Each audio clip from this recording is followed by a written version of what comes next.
আজকে দক্ষিণবঙ্গের বাঁকুড়া, পুরুলিয়া, ঝাড়গ্রাম এই এবং বাঁকুড়া পুরুলিয়া না, হ্যাঁ পুরুলিয়া না, বাঁকুড়া, পশ্চিম মেদিনীপুর এবং ঝাড়গ্রাম এই তিনটি জেলাতে এক্সট্রিমলি হেভি রেনফল হওয়ার সম্ভাবনা যথেষ্ট বেশি, এবং তার সাথে থান্ডারস্টর্ম, লাইটনিং এবং ঝোড়ো হাওয়া ঘন্টায় 40 থেকে 50 কিলোমিটার বেগে ঝোড়ো হওয়ার সম্ভাবনা যথেষ্ট বেশি।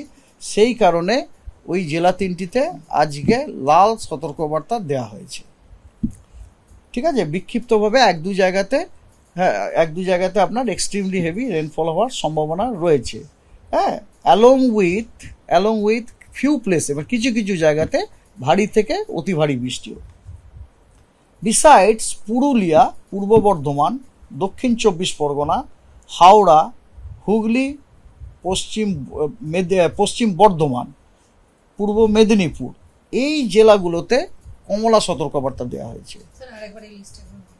পুরুলিয়া, পশ্চিম বর্ধমান, পূর্ব মেদিনীপুর, হাওড়া, হুগলি, দক্ষিণ 24 পরগনা এই জেলাগুলোতে কমলা সতর্কবার্তা দেওয়া হয়েছে। ভারী থেকে অতি ভারী বর্ষণ এবং তার সাথে থান্ডারস্টর্ম, লাইটনিং এবং ঝোড়ো হাওয়া ঘন্টায় 40 থেকে 50 কিলোমিটার গতিবেগে। এটা আজকের জন্য, মানে যেটা ভ্যালিড আগামীকাল সকাল 8:30 পর্যন্ত। তার মানে আজকে আবহাওয়া খুবই দুর্যোগপূর্ণ, আপনি এটাই আমি জানাতে চাইছি আর কি। আর এটা ছাড়াও দক্ষিণবঙ্গের বাকি অন্য জেলাগুলোতেও কিন্তু আপনার হলুদ সতর্কবার্তা দেওয়া হয়েছে। বিক্ষিপ্তভাবে দু এক জায়গায় ভারী বর্ষণ, তার সাথে আপনার থান্ডারস্টর্ম, লাইটনিং এবং ঝোড়ো হাওয়াটা কিন্তু ওই 40 থেকে 50 কিলোমিটার প্রতি ঘন্টায়। এই গেল আপনার দক্ষিণবঙ্গ। আর উত্তরবঙ্গের আপনার অনলি দার্জিলিং এবং কালিম্পংয়ের দু এক জায়গায় ভারী বৃষ্টির সম্ভাবনা আছে। আর অন্যান্য সব জেলাগুলোতে বিক্ষিপ্তভাবে, আর মুর্শিদাবাদও আছে, মুর্শিদাবাদ আচ্ছা ওটা তো আমি দক্ষিণবঙ্গে তো কভার করে দিয়েছি, সরি।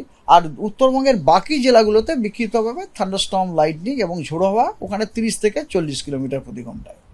এটা হচ্ছে আজকে। আগামীকাল কোথাও কোনো লাল বা কমলা সতর্কবার্তা নেই, তবে আগামীকাল দক্ষিণবঙ্গের কিছু জেলাতে বিক্ষিপ্তভাবে ভারী বর্ষণের সম্ভাবনা রয়েছে, যেমন পুরুলিয়া, দক্ষিণ 24 পরগনা এবং বাঁকুড়া এই জেলাগুলোতে দু এক জায়গায় বিক্ষিপ্তভাবে ভারী বর্ষণের সম্ভাবনা আছে। অ্যালং উইথ বিক্ষিপ্তভাবে থান্ডারস্টর্ম, লাইটনিং এবং ঝোড়ো হাওয়া 30 থেকে 40 কিলোমিটার। এবং দক্ষিণবঙ্গের অন্য জেলাগুলোতেও কিন্তু বিক্ষিপ্তভাবে থান্ডারস্টর্ম, লাইটনিং হওয়ার সম্ভাবনা রয়েছে এবং তার সাথে ঝোড়ো হাওয়া 30 থেকে 40 কিলোমিটার। জলপাইগুড়ি এবং আলিপুরদুয়ারে বিক্ষিপ্তভাবে ভারী বর্ষণের সম্ভাবনা আছে আগামীকাল। 27 তারিখে দক্ষিণবঙ্গের কেবলমাত্র মুর্শিদাবাদ এবং নদিয়া এই দুটি জেলাতে বিক্ষিপ্তভাবে ভারী বর্ষণের সম্ভাবনা আছে, তার সাথে থান্ডারস্টর্ম, লাইটনিং, ঝোড়ো হাওয়া 30 থেকে 40 কিলোমিটার। আর দক্ষিণবঙ্গের অন্যান্য সব জেলাতেই বিক্ষিপ্তভাবে থান্ডারস্টর্ম, লাইটনিং এবং ঝোড়ো হাওয়া ঘন্টায় 30 থেকে 40 কিলোমিটার হওয়ার সম্ভাবনা আছে। তবে কোনোটাতেই কমলা বা লাল সতর্কবার্তা নেই, সবগুলোতে কিন্তু হলুদ সতর্কবার্তা আছে। আর উত্তরবঙ্গের দার্জিলিং, কালিম্পং, জলপাইগুড়ি, আলিপুরদুয়ারে বিক্ষিপ্তভাবে ভারী বর্ষণের সম্ভাবনা রয়েছে। 28 তারিখে দক্ষিণবঙ্গের নদিয়া এবং উত্তর 24 পরগনা এই দুটি জেলাতে বিক্ষিপ্তভাবে ভারী বর্ষণের সম্ভাবনা আছে। আর দার্জিলিং, জলপাইগুড়ি এবং 2 দিনাজপুরেও বিক্ষিপ্তভাবে ভারী বর্ষণের সম্ভাবনা আছে। 29 তারিখে উত্তর 24 পরগনা, দক্ষিণ 24 পরগনাতে কমলা সতর্কবার্তা দেওয়া হয়েছে ভারী থেকে অতি ভারী বর্ষণের জন্য। আর আরও অন্যান্য কয়েকটি জেলা যেমন 2 মেদিনীপুর, হাওড়া, কলকাতা, হুগলি এবং পূর্ব বর্ধমান এই জেলাগুলিতেও বিক্ষিপ্তভাবে ভারী বর্ষণের সতর্কবার্তা দেওয়া হয়েছে। আর উত্তরবঙ্গের জন্য কোনো সতর্কবার্তা নেই 29 তারিখে।